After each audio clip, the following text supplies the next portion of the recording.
YunTing moved his seat to the window, staring intently at the crack. After a long time, he heard a sound like an ox panting outside the window. Something was pushing against the window frame, and the walls began to shake and tremble. It seemed the house was about to collapse. Fearing he would be crushed beneath it, YunTing thought it better to rush out and fight it. So he yanked open the door bolt and dashed out. He saw a massive demon, as tall as the eaves of the house. In the dim moonlight, its face was as black as coal. Its eyes glowed with a yellow light, its upper body was bare, and its feet were unshod. It carried a bow in its hand and had arrows tucked at its waist. As YunTing stood in shock, the demon already drew its bow and shot an arrow.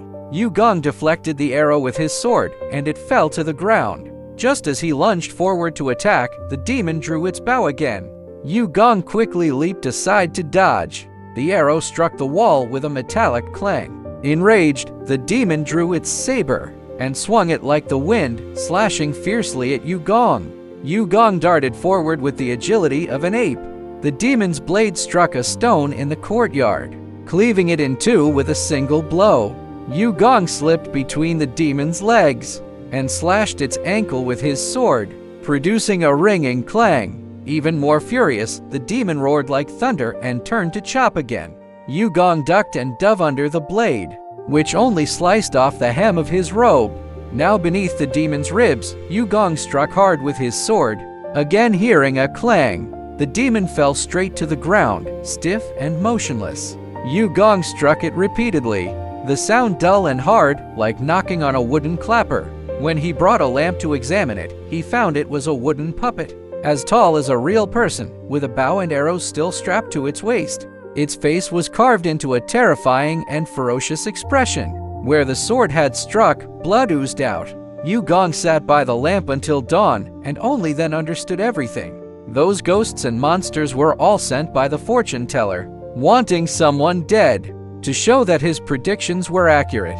The next day, YunTing told all his friends about it, and went with them to the fortune teller's place. The fortune teller saw YunTing from afar, and vanished in the blink of an eye. Someone said, "This is an invisibility technique.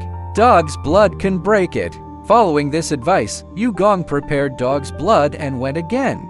The fortune teller hid himself as before, and YunTing quickly splashed the dog's blood where he had just stood. There was the fortune teller, his head and face smeared with blood, his eyes still glowing like a ghost's as he stood there. So everyone seized him and handed him over to the authorities, and the authorities executed him. The historian of the strange says, "People often say it's foolish to spend money on fortune telling.